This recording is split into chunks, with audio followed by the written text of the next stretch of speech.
नमस्कार। अब की बार जो वैकेंसी है ये बहुत ही इंपॉर्टेंट वैकेंसी है। बिहार में दिन प्रतिदिन एक एक वैकेंसी आती रहती है। तो ये जो वैकेंसी है ये भोजपुर जिला का करके है, ये धीरे धीरे सभी डिस्ट्रिक्ट का करके आने वाला है। और इसमें जो मतलब क्वालिफिकेशन है, क्या चाहिए क्या नहीं चाहिए, उसी तरह सब जिले में रहने वाला है। बस सीट थोड़ी सी घट बढ़ सकती है। तो सभी स्टूडेंट को, पूरे बिहार के लोगों को ये देखना बहुत ज़रूरी है। तो सबसे पहले ये जो बिहार में वैकेंसी आई है, मतलब भोजपुर जिले में, ये राष्ट्रीय कृषि विकास योजना के तहत आया है, जिसमें आपको मृदा की जांच करनी है। और उस मृदा में उर्वरता योजना क्या है, मतलब उस मृदा को और कैसे अच्छे बनाएंगे, इसके बारे में आपको काम करना है। इसमें टोटल सीट कितना है, 13 है। अब 13 सीट देकर बहुत सारे लोग घबरा जाएंगे कि 13 सीट है तो मेरा कैसे होगा। भाई बात तो सही है, लेकिन सबसे बड़ी बात ये कि जितनी कम सीट रहता है ना, उतने कम लोग भरते हैं। ये सोचकर भरते हैं कम, सोचते हैं कि इतने कम सीट में कैसे हो पाएगा। तो आप लोग को ऐसा नहीं सोचना है, आप लोगों को ये फॉर्म भरना है, ठीक है। इसमें क्या होगा भाई, मतलब सरकार का मेन उद्देश्य है कि बहुत सारे लोगों को रोजगार दें धीरे धीरे करके, और किसानों को उनके द्वार पर की मिट्टी जांच की करना है और उसको बताना है कि मिट्टी किस तरीके से है, ठीक है। तो ध्यान से देखेंगे। अब इसमें 25 तारीख से ही फॉर्म शुरू हो चुका है, और अगले महीने में यानी कि 25 अगस्त के बाद जो सितंबर आता है उस महीने तक आपको ये फॉर्म भरना है। यानी करीब करीब आपको मोटा मोटी देखिएगा तो 30 दिन का आपको समय मिला है। इसमें बेरोजगारी हुआ फॉर्म को भर सकते हैं, ठीक है। युवा कृषि भर सकते हैं, जो लोग कृषि से जुड़े हुए हैं।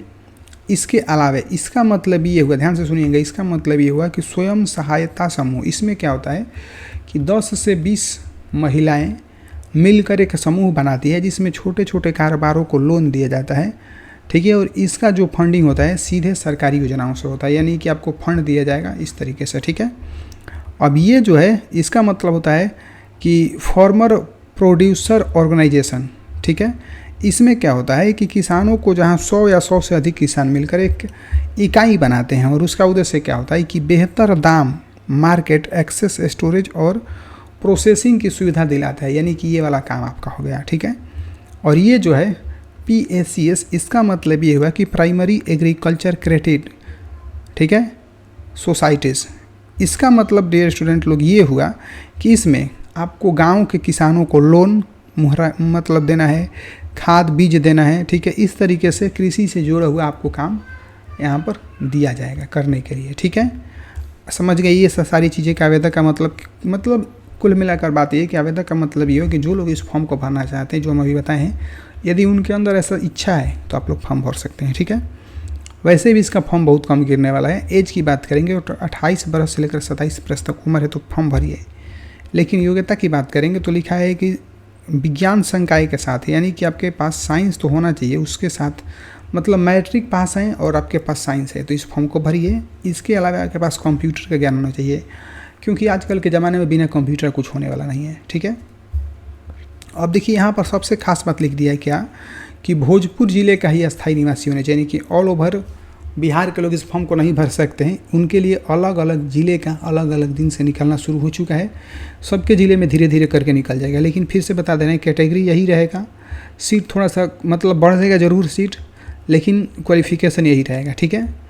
ये सारा चीज़ हो गया। इसमें आपको क्या करना है कि स्थापना के लिए विस्तृत जानकारी आपको पंचायत प्रमंडल कार्यालय जिला के इस तरह से करते हुए, ठीक है, कृषि पर मतलब सूचना आपको प्रकाशित किया गया है। बात समझ में आ गई। यहाँ तक किसी कोई दिक्कत नहीं है तो आपको एक फ़ोन नंबर दिया गया है कि सुबह 10 बजे से लेकर शाम को 5 बजे तक ये जो मोबाइल नंबर है, इस पर आप कोई भी जानकारी है तो आप लोग जानकारी ले सकते हैं। सरकारी फ़ोन नंबर है, ठीक है। अब नीचे में जिला, अब यहाँ पर कृषि पदाधिकारी का सिग्नेचर हो जाता है, लेकिन जो फॉर्म भरना है उसका कैटेगरी देख लीजिए।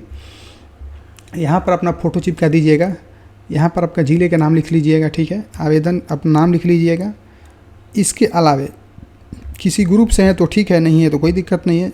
डेट ऑफ बर्थ लिख लीजिएगा, DOB, उसके बाद पिता का नाम, आप अपना पूरा पता यहाँ पर लिख लीजिएगा, ठीक है, जो भी लिखना है। किस कोटि से आते हैं इसमें टिक लगा लीजिएगा। बैंक का नाम लिख लीजिएगा, FIC कोड लिख लीजिएगा, खाता नंबर, आधार कार्ड नंबर, इस तो लिख ही लेंगे। मोबाइल नंबर लिख लीजिएगा, ईमेल लिख लीजिएगा। दूरभाष तो है नहीं, सबके पास मोबाइल नंबर है, ठीक है। यदि आपके पास मकान है, निजी मकान है, पंचायत भवन है, जिस तरह से उस पर टिक लगा लीजिएगा, ठीक है। बात समझ में आ गई। प्रस्तावना कार्य क्षेत्र, जैसे यहाँ पर बोल सकते हैं कि यहाँ पर ग्राम है, पंचायत है, कहाँ से वो अपना लिख लीजिएगा, ठीक है। अब देखिए यहाँ पर आ गया कि आपको पास हायर एजुकेशन होना चाहिए। मतलब ऊपर में तो दे दिया मैट्रिक, लेकिन कम से कम देखिए मैट्रिक साइंस के साथ होती है। साइंस का मतलब जानते हैं क्या हुआ, उसमें साइंस होना चाहिए। तो साइंस तो भाई वो भी करता है, नहीं देखते हैं इतिहास, भूगोल ये सब रहता है उसमें, मतलब सोशल साइंस रहता है, साइंस भी रहता है। ये हो जाएगा। इंटर भी आपके पास होना चाहिए। अब यहाँ पर ग्रेजुएशन है तो भर दीजिए, या उससे और ऊपर का डिग्री है तो भर दीजिए। ठीक है, यहाँ पर अपना चीज़ भर देंगे। कितना नंबर, मतलब कब पास किए हैं, 2010 में पास किए तो 10 लिखिए, 20 में पास किए 20 लिखिए। इस तरह से टोटल नंबर यहाँ पर प्राप्तांक कितना नंबर है, जैसे आपका 369 नंबर आया है, परसेंटेज कितना जितना भी है लिख लीजिए। इसी तरह से सब में लिख लेना है। ठीक है, यहाँ पर इसमें तो कुछ भरने वाला है नहीं। ठीक है, अब देखिए यहाँ पर बहुत कम चीज़ है, जैसे समझिए यहाँ पर क्या आवेदन किया जाता है, ये सब सारा कुछ ठीक है। यहाँ पर अपना नाम लिख लीजिएगा। ठीक है, यहाँ पर आपका सिग्नेचर होना चाहिए। क्लियर है। अब देखिए कि यदि संस्था ग्रुप आवेदक है तो संस्था ग्रुप का मोहर, आप कोई भी ग्रुप से बिलोंग नहीं करते हैं तो यहाँ पर आपको मोहर का कोई ज़रूरत नहीं है। ठीक है, आपके पास इस फॉर्म को भरने के लिए सेल्फ अटेस्ट करके, देखिए यहाँ पर लिखा है स्व अभिप्रमाणित, अपने से सिग्नेचर करना है। किस किस डॉक्यूमेंट पर भाई, तो मैट्रिक पास होने का अंक पत्र और प्रमाण पत्र। इसका मतलब ये हुआ कि आपके पास मार्कशीट और सर्टिफिकेट होना चाहिए, उस पर करना है। कंप्यूटर की जो जानकारी है उस पर। ठीक है, अन्य शैक्षिक योग्यता, यानी जो भी आपके पास योग्यता है उसका भी सिग्नेचर करिए। बैंक का पासबुक है उस पर करिए, पैन कार्ड लगाइए, आधार कार्ड लगाइए। यदि भवन किराए का लेते हैं तो ठीक है, उसका ना लगाइए। निजी भवन है तो उसका भी वो आपको मतलब कॉपी देना है। समझ में आ रही है बात ना। इसमें क्या देंगे, वहाँ का खतियान दे देंगे तो भी काम हो जाएगा।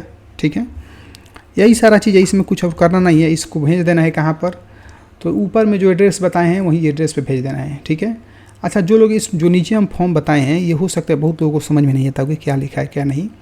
तो ये जो वेबसाइट है ना, इस वेबसाइट से जाकर आप लोग इस फॉर्म को जमा कर सकते हैं। ठीक है, bhojpur.nic.in से जाकर इस फॉर्म को जमा मतलब डाउनलोड कर सकते हैं और इस फॉर्म को भर कर और जमा कर दीजिएगा। कहाँ जमा करिएगा, ये वाला आपका मतलब ये पता है, इस पते पर भेज दीजिएगा, आराम से आपके पास पहुँच जाएगा।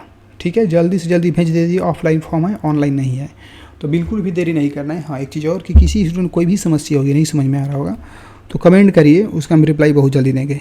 और यदि आप चैनल को सब्सक्राइब नहीं किए तो चैनल को सब्सक्राइब करिए। मिलते हैं किसी अन्य वीडियो में। जय हिंद।